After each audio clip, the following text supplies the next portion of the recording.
इस वीडियो में हम सीखेंगे मैनर्स से मुतल्लिक यानी आदाब से मुतल्लिक और हम कुछ ऐसी बातें सीखेंगे जो आम तौर पर हमें नहीं करनी चाहिए यानी वो काम जिनसे हमें बचना चाहिए या जो आदाब के खिलाफ होती हैं। चलें हम शुरू करते हैं। सबसे पहले आप इस तस्वीर की तरफ देखिए। इसमें आपको नजर आ रहा होगा कि दो बच्चे खेल रहे हैं और आपस में एक दूसरे को पुश कर रहे हैं यानी धक्का दे रहे हैं, जो कि एक बहुत ही गलत बात है।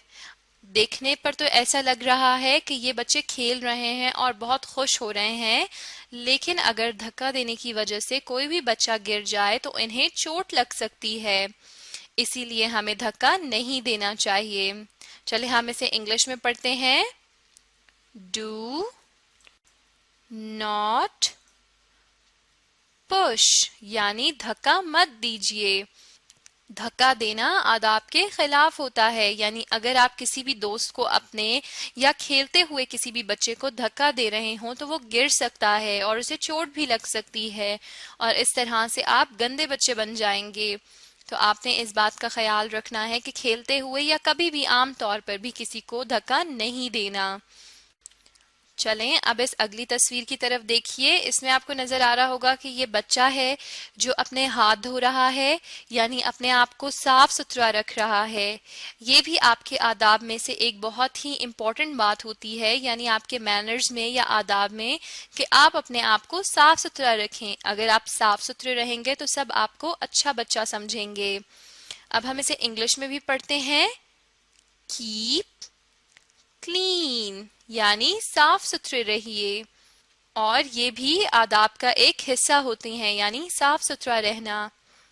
आपको स्कूल भी साफ सुथरा होके आना चाहिए। इसी तरह अब इस अगली तस्वीर की तरफ देखिए जिसमें एक बच्चा है, उसने अपने मुंह पर हाथ रखा हुआ है और वो चुप है। तो ये भी आपके आदाब का एक हिस्सा है कि आप चुप रहें और ज़्यादा बात ना करें, और अगर बात भी करें तो बहुत ऊंची आवाज़ में किसी को ना बुलाएं यानी शाउट नहीं करें।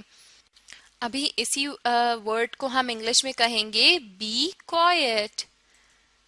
बी क्वाइट यानी खामोश रहिए या चुप रहिए।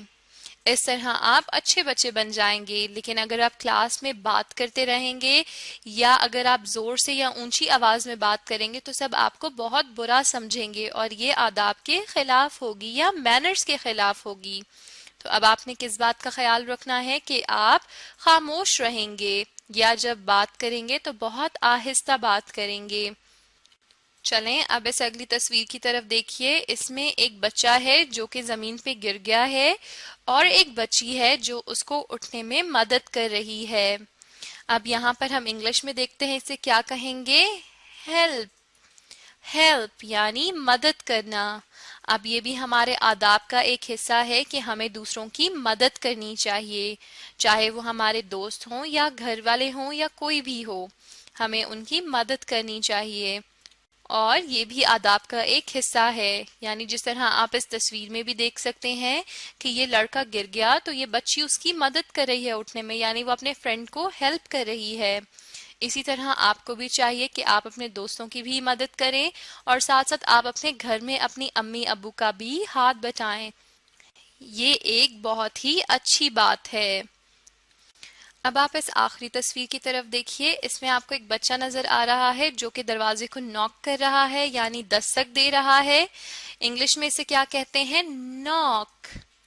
नॉक यानी दस्तक दीजिए। यानी जब भी आप कहीं भी जा रहे हो किसी भी रूम के अंदर तो सबसे पहले आप क्या करेंगे? दरवाजे को नॉक करेंगे यानी दस्तक देंगे, और जब आपको अंदर से कोई जवाब मौसूल हो तभी आप अंदर जाएंगे। ये भी आदाब का एक हिस्सा होता है, और अगर आप अच्छे बच्चे हैं तो आप हमेशा ही दस्तक दे के कमरे के अंदर जाएंगे, यानी ऐसे ही नहीं चले जाएंगे, क्योंकि ये एक बहुत ही बुरी बात होती है।